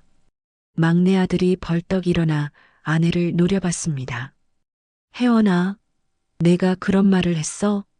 여보, 그건 엄마한테 오래 못 산다고? 미리 재산 달라고? 막내 아들의 목소리가 떨렸습니다. 저는 수첩을 덮었습니다. 이게 전부가 아니야. 더 있어. 너희들이 나를 더 싼 요양원으로 옮기려 했던 것, 한 달에 150만 원짜리 곰팡이 냄새 나는 그 지저분한 곳, 거기 데려가려 했잖아. 어머니, 그건 비용 때문에. 비용? 내 돈이 있는데 왜 비용을 걱정해? 아, 그렇지. 너희들이 상속받을 돈이니까 아끼려고 했던 거지. 저는 일어나서 며느리들 앞으로 걸어갔습니다. 그리고 제일 화가 나는 건 너희들이 법적 후견인이 되려고 했다는 거야. 내 재산을 완전히 장악하려고. 어머니, 그건 어머니를 위해서. 나를 위해? 저는 비웃었습니다. 20년 넘게 너희들을 친딸처럼 아꼈어. 돈도 많이 줬지. 큰 며느리 수진아, 내 남편 사업 실패했을 때 내가 1억 줬지? 돌려받지도 않았어. 수진이는 고개를 들지 못했습니다. 둘째 며느리 미경아, 내 아파트 계약금 5천만 원 내가 보탰지? 그것도 돌려달란 말 한 번 안 했어. 미경이도 입술을 깨물었습니다. 막내 며느리 혜원아, 내 미용실 차릴 때 3천만 원 준 거 기억하지? 실패해도 괜찮다고 했어. 혜원이는 눈물을 흘렸습니다. 그런데 너희들은 뭘 했어? 나를 요양원에 처박고 내 재산 노리고 심지어 내가 빨리 죽기를 바랐잖아. 제 목소리가 높아졌습니다. 엄마. 큰아들이 다가왔습니다. 엄마, 죄송해요. 제가 몰랐어요. 너도 마찬가지야. 너희 아들 셋 다. 아내들 편만 들고 엄마는 외면했잖아. 내가 얼마나 외로웠는지 알아? 큰아들은 대답하지 못했습니다. 둘째 아들도 막내 아들도 고개를 숙였습니다. 저는 가방에서 벨벳 주머니를 꺼냈습니다. 금반지 3개가 나왔습니다. 이거 기억해? 너희들이 처음 시집올 때 준 반지들. 며느리들의 눈이 커졌습니다. 수진아, 너는 어머니 사랑해요라고 했지. 첫 번째 반지를 테이블 위에 놓았습니다. 땡그랑. 미경아, 너는 친정 엄마처럼 따를게요라고 했어. 두 번째 반지를 놓았습니다. 땡그랑. 혜원아, 너는 어머니가 제 진짜 엄마예요라고 울면서 말했지. 세 번째 반지를 놓았습니다. 땡그랑. 20년 넘게 이 반지들을 보물처럼 간직했어. 너희들을 생각하며, 너희들이 정말 날 사랑한다고 믿으며, 저는 반지들을 밀어냈습니다. 이제 돌려줄게. 가져가. 어머니. 그리고 들어. 너희들은 이제 내 며느리가 아니야. 내 가족도 아니고. 며느리들이 울기 시작했습니다. 어머니, 죄송해요. 정말 죄송해요. 미안하다고 용서될 것 같아? 최은경이 서류를 꺼냈습니다. 이제부터 법적인 이야기를 하겠습니다. 변호사의 차분하지만 단호한 목소리가 울렸습니다. 박영자님은 새 며느리에게 각각 1억 5천만 원, 3천만 원을 증여하셨습니다. 총 1억 8천만 원입니다. 그 돈들은 빌려준 것으로 간주할 수 있으며 박영자님은 반환을 요구할 권리가 있습니다. 며느리들이 벌떡 일어났습니다. 그건 선물이었잖아요. 증여세 신고하셨나요? 안 하셨죠?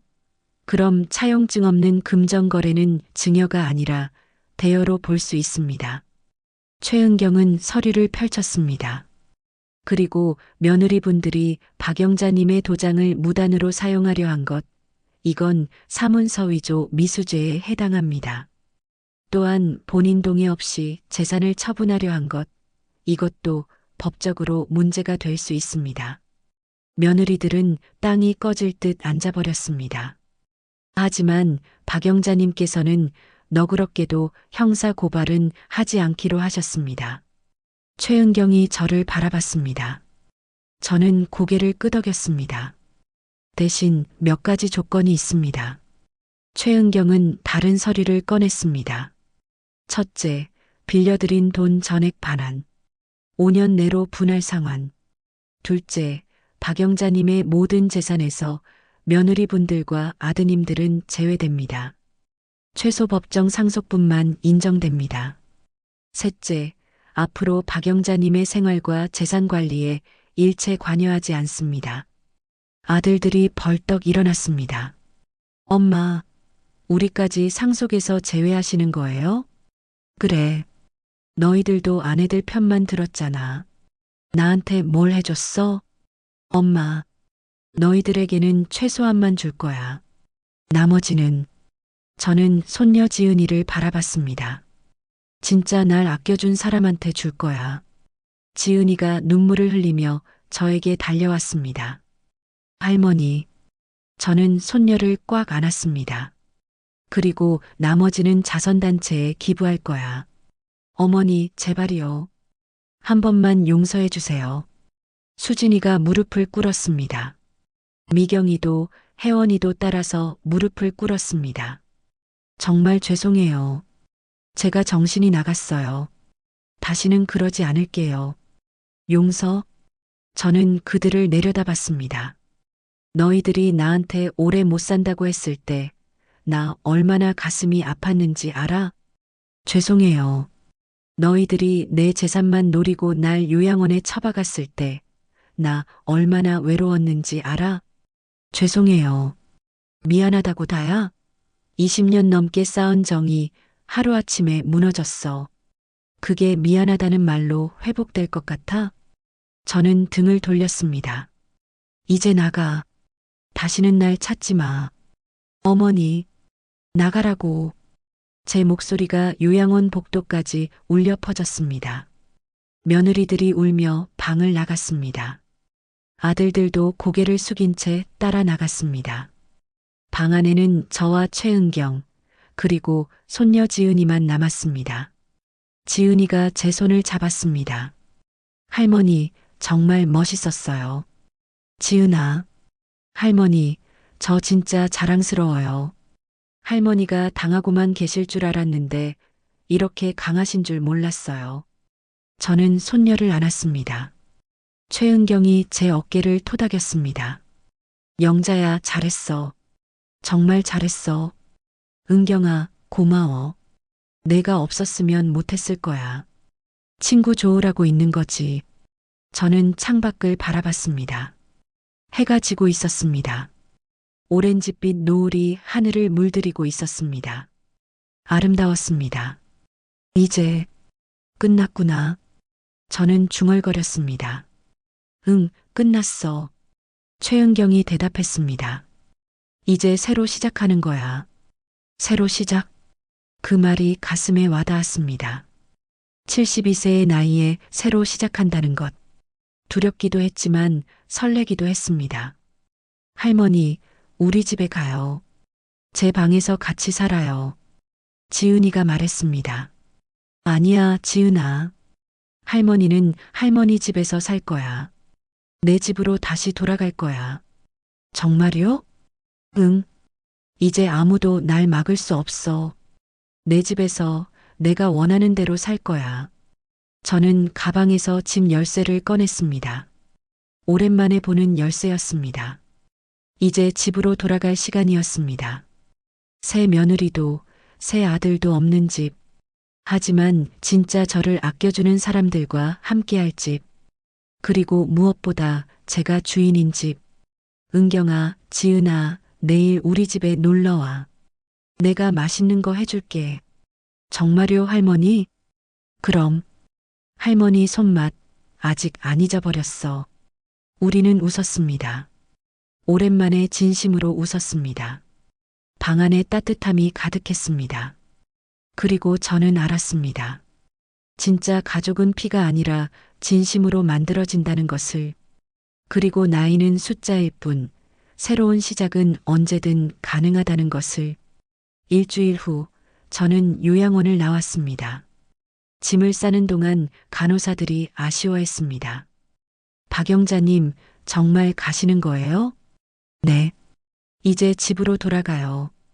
건강 조심하시고 행복하세요. 그들의 진심 어린 인사가 고마웠습니다. 요양원 현관을 나서는 순간 햇살이 눈부셨습니다. 깊게 숨을 들이마셨습니다. 자유의 공기가 이렇게 달콤한 줄 몰랐습니다. 최은경과 손녀 지은이가 차를 가지고 와서 기다리고 있었습니다. 할머니, 지은이가 달려와 제 가방을 들어줬습니다. 자, 집으로 가자. 최은경이 운전대를 잡으며 웃었습니다. 30분을 달려 익숙한 동네가 나타났습니다. 제가 30년 넘게 살았던 집이 보였습니다. 차에서 내려 대문 앞에 섰습니다. 집은 그대로였습니다. 조금 먼지가 쌓였지만 여전히 제 집이었습니다. 열쇠로 문을 열었습니다. 삐걱 익숙한 소리가 났습니다. 다녀왔습니다. 저는 빈 집에 대고 말했습니다. 거실에는 가족 사진들이 그대로 걸려 있었습니다. 하지만 이제 그 사진들이 예전처럼 따뜻하게 느껴지지 않았습니다. 할머니, 청소부터 해요. 지은이가 팔을 걷어붙이며 말했습니다. 그래, 우리 집 깨끗하게 만들자. 셋이서 청소를 시작했습니다. 먼지를 닦고 바닥을 쓸고 창문을 열어 환기시켰습니다. 햇살이 집 안가득 들어왔습니다. 집이 숨을 쉬기 시작했습니다. 일주일이 지났습니다. 저는 아침 일찍 일어나 시장에 갔습니다. 혼자 장을 보는 게 얼마만인지 신선한 채소와 과일을 골랐습니다. 생선도 샀습니다. 집으로 돌아와 부엌에 섰습니다. 도마 위에 파를 썰고 된장찌개를 끓이고 생선을 구웠습니다. 익숙한 손놀림이었습니다. 하지만 예전과 다른 점이 있었습니다. 이제는 며느리들 눈치를 볼 필요가 없었습니다. 아들들을 기쁘게 하려고 애쓸 필요도 없었습니다. 그저 제가 먹고 싶은 것을 제가 원하는 대로 만들면 되었습니다. 자유로웠습니다. 점심때가 되자 지은이가 찾아왔습니다. 할머니, 뭐 만드셨어요? 냄새 진짜 좋다. 지은이 좋아하는 김치전이랑 잡채 만들었어. 와, 할머니 최고. 함께 밥상에 앉았습니다. 둘이서 먹는 밥상은 작았지만 따뜻했습니다. 할머니, 엄마가 자꾸 할머니 소식 물어봐요. 그래. 네. 할머니가 화 좀 푸셨냐고, 자기들이 사과하면 용서해 주실 거냐고. 저는 김치전을 한 입 베어 물었습니다. 지은아, 할머니 말 잘 들어. 할머니는 이제 너희 엄마들하고 상관없이 살 거야. 네, 알아요. 용서? 글쎄, 지금은 용서할 마음이 없어. 어쩌면 평생 용서 못할 수도 있어. 할머니, 그래도 괜찮아요? 저는 손녀를 바라봤습니다. 응, 괜찮아. 억지로 용서하는 게 더 힘들거든. 할머니는 이제 할머니 마음대로 살 거야. 지은이는 고개를 끄덕였습니다. 할머니, 저 할머니 편이에요. 언제까지나? 고마워, 지은아. 한 달이 지났습니다. 어느 날 오후 현관 초인종이 울렸습니다. 문을 열자 큰 며느리 수진이가 서 있었습니다. 어머니, 수진이의 얼굴은 초췌했습니다. 살이 빠졌고 눈가에는 다크서클이 짙었습니다. 왜 왔어? 어머니, 죄송해요. 정말 죄송해요. 수진이가 눈물을 흘렸습니다. 한 달 내내 후회했어요. 제가 정말 잘못했어요. 제발 용서해 주세요. 저는 팔짱을 끼고 그녀를 바라봤습니다. 용서? 네. 제가 뭐든지 할게요. 다시 어머니 모실게요. 제발. 수진아. 네, 어머니. 나 이제 누구 시중받고 싶지 않아. 혼자 잘 살고 있어. 어머니. 그리고 내가 진심으로 반성하는지 아니면 재산 때문에 다시 접근하는 건지 나도 잘 모르겠어. 수진이의 얼굴이 하얗게 변했습니다. 어머니, 진짜예요. 재산 같은 거 생각 안 해요. 그냥 어머니가 너무 보고 싶어요. 그래. 믿을게. 근데 지금 당장은 아니야. 나 아직 준비가 안 됐어. 그럼 언젠가는 모르겠어. 시간이 지나면 내 마음도 바뀔 수도 있겠지. 근데 지금은 아니야. 저는 문을 닫으려 했습니다. 어머니, 정말 죄송해요. 진심이에요. 알았어. 가봐. 문이 닫혔습니다. 창문으로 내다보니 수진이가 한참 동안 대문 앞에 서 있다가 고개를 숙이고 걸어갔습니다. 가슴이 조금 아팠습니다. 하지만 이게 맞는 것 같았습니다. 쉽게 용서하면 그들은 또다시 저를 우습게 볼 테니까요. 며칠 후 둘째 며느리 미경이도 찾아왔습니다. 막내 며느리 혜원이도 왔습니다. 모두 같은 말을 했습니다. 죄송해요. 용서해 주세요. 다시는 그러지 않을게요. 저는 모두에게 같은 대답을 했습니다. 지금은 아니야.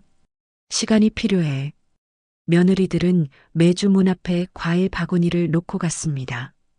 편지도 썼습니다. 어머니, 보고 싶어요. 어머니, 건강하세요.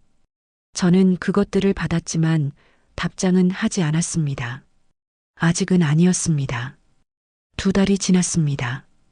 어느 일요일 오후 최은경과 함께 카페에 앉아 차를 마셨습니다. 영자야, 요즘 어때? 좋아. 정말 좋아.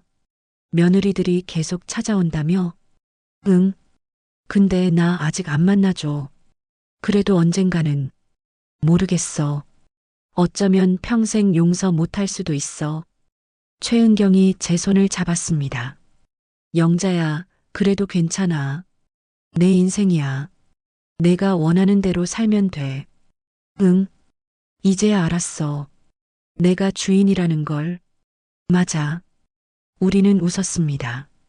창밖으로 가을 햇살이 따뜻하게 비쳤습니다. 단풍이 물들기 시작했습니다. 아름다웠습니다. 3달이 지났습니다. 어느 날 저는 오랜만에 가족 사진을 정리했습니다. 며느리들이 처음 시집왔을 때 사진, 손주들이 태어났을 때 사진, 명절마다 찍은 사진들. 하나씩 보며 눈물이 났습니다. 행복했던 순간들도 있었습니다.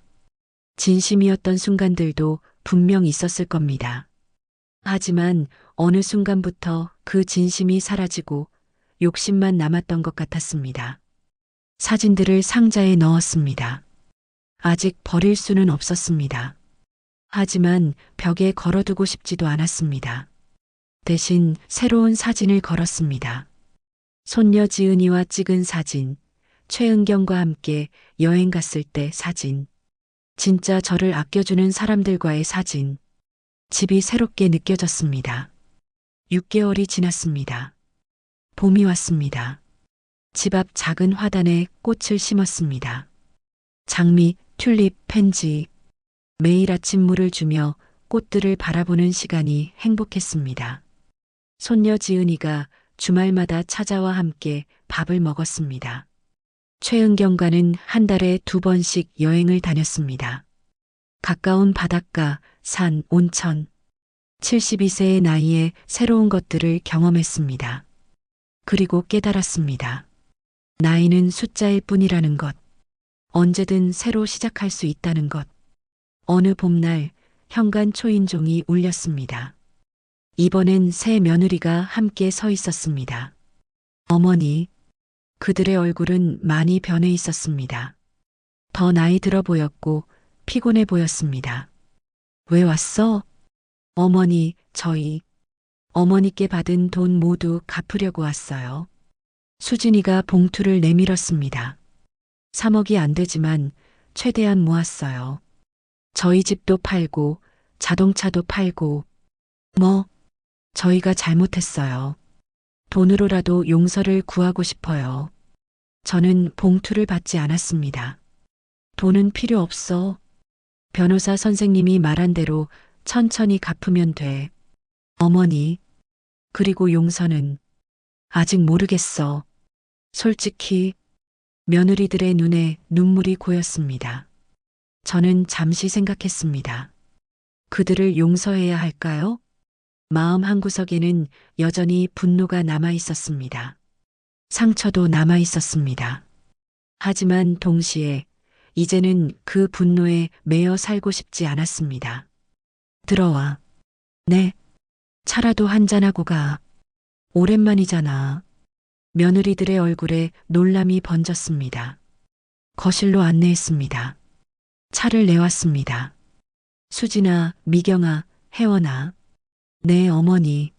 나 너희들 용서하는 거 아니야. 아직은. 네. 근데 평생 원수로 살고 싶지도 않아. 그냥 천천히 가보자. 시간이 지나면 내 마음도 풀릴 수도 있고. 어머니. 대신 조건이 있어.